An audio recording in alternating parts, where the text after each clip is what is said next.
صرف آئے نہ کہیں، صرف آئے نہ کہیں تیری مسیحائی پر، درد اتنا نہ تھا تیری دوا سے پہلے۔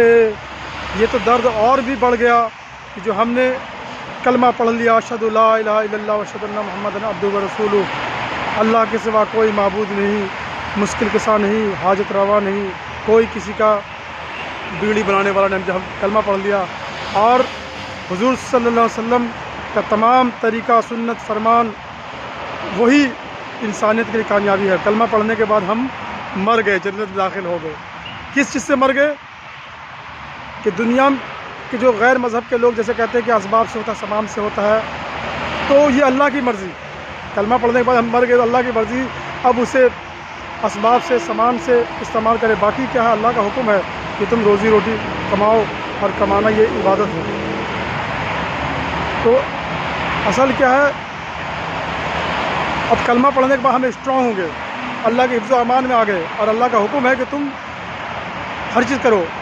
کیونکہ جس طرح سے راجہ گھر میں، بادشاہ گھر میں کوئی بچہ پیدا ہوا اور اس کے بعد وہ بہترین گاڑی، بہترین لباس، بہترین اس کی پرسنالٹی نہ ہو اور بہترین معاملات نہ ہو، تو اسے ہم کہتے ہیں یار غریب گھر میں پیدا ہوا۔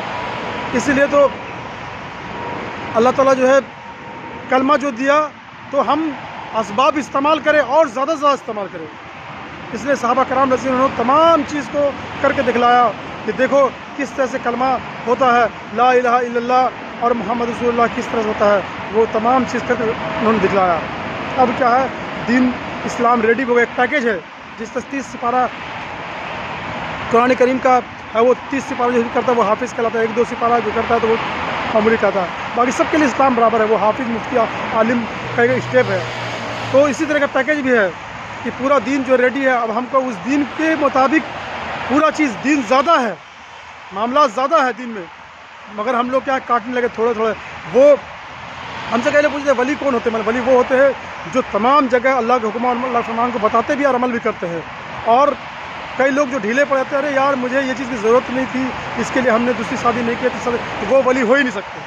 کیونکہ ولی جو ہے استعمال کرے یا نہ کرے، زندہ ولی جو یہی ہوتا ہے۔ ہم مرنے کے بعد ولی کہتے ہیں، ارے مرنے کے بعد تو سب ولی ہو ہی گیا، تمام انسان۔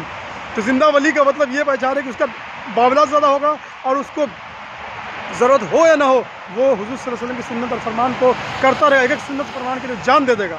ولی کی یہ پہچان ہے، اس کے معاملات زیادہ ہو گئے۔ کئی لوگ کہتے تھے ارے یار ہمیں ضرورت نہیں تھا، تو صرف بیان کرنے پھر تم کمزور ہو تم بھی۔ ولیوں کی پہچان یہ ہے کہ حضور صلی اللہ علیہ وسلم کی تمام سنت فرمان کو پورا کیا، کیونکہ اس نے برکت، رحمت، تمام چیز ہے، اور ہم تو ایک ایک سانس کے محتاج ہیں۔ اور جب ہم نے کلمہ پڑھ لیا تو ہم زندہ ہو گئے، تازہ ہو گئے، ہم اسٹرانگ، ہمارے ساتھ اللہ کی ذات ہر جگہ ہے۔ جس کے سامنے مثال دینا پڑتا ہے، باپ ماں کے ساتھ میں وہ کب کمزور ہو سکتا ہے؟ جو راجہ گھر میں پیدا ہو کمزور ہو سکتا ہے؟ اسی طریقے سے ہم بادشاہ بھی ہو گئے، دولت والے بھی ہو گئے، ایمان والے ہوگا، ایمان والا ہمت والا ہوتا ہے، وہ بزدل نہیں ہوتا، وہ ڈرتا نہیں ہے ہر ایک معاملات میں۔ اللہ تعالیٰ کیا ڈر سکتے ہیں؟ مجھے کوئی ٹینشن بھی نہیں ہوتا۔ تو راجہ بادشاہ بھی ہو جاتا ہے، اور دوسرا کیا، ہمت والا بھی دکھتا، تمام معاملات زیادہ کرتا ہے، اور کوئی بھی چیز اس کو ضرورت ہو یا نہ ہو بولے گا اسلام میں اللہ کا حکم ہے، اس میں برکت رحمت ہے، میں اسے کروں گا۔ اور وہ پاگل دیوانہ کا رول دے کے جب تک نہیں ہوگا تو کامیاب ہے، اور کوئی پاگل دیوانہ ہوتا نہیں۔ سب کو علم کی سمجھ ہے، جتنا علم ہے جس کو وہی کر رہا ہے، کسی میں غلط نہیں بولتا ہوں، اور پاگل تو میرا حساب تک جنم جاتا ہے۔ تو اللہ تعالیٰ کامیابی کے لیے بھی بتا دی ہے۔